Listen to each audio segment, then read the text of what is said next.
عليكم ورحمة الله وبركاته. الإمام الشافعي قال: رأيت الناس قد مالوا إلى من عنده مال، ومن لا عنده مال فعنه الناس قد مالوا. رأيت الناس قد ذهبوا إلى من عنده ذهبوا، ومن لا عنده ذهبوا فعنه الناس قد ذهبوا.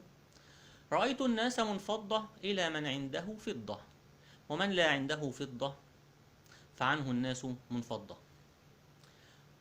وأبو المعاني بيقول زيادة على دي: في عصر مفيش ولا ذهب ولا مال ولا فضة، مفيش غير ايه؟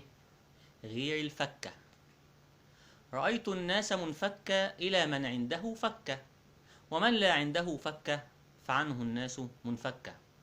رأيت الناس قد ذهبوا إلى من عنده ذهبوا، ومن لا عنده ذهبوا فعنه الناس قد ذهبوا. رأيت الناس منفضة إلى من عنده فضة، ومن لا عنده فضة فعنه الناس منفضة. رأيت الناس قد مالوا إلى من عنده مال، ومن لا عنده مال فعنه الناس قد مالوا.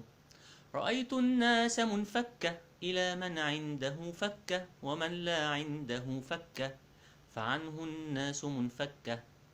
والسلام عليكم ورحمة الله وبركاته.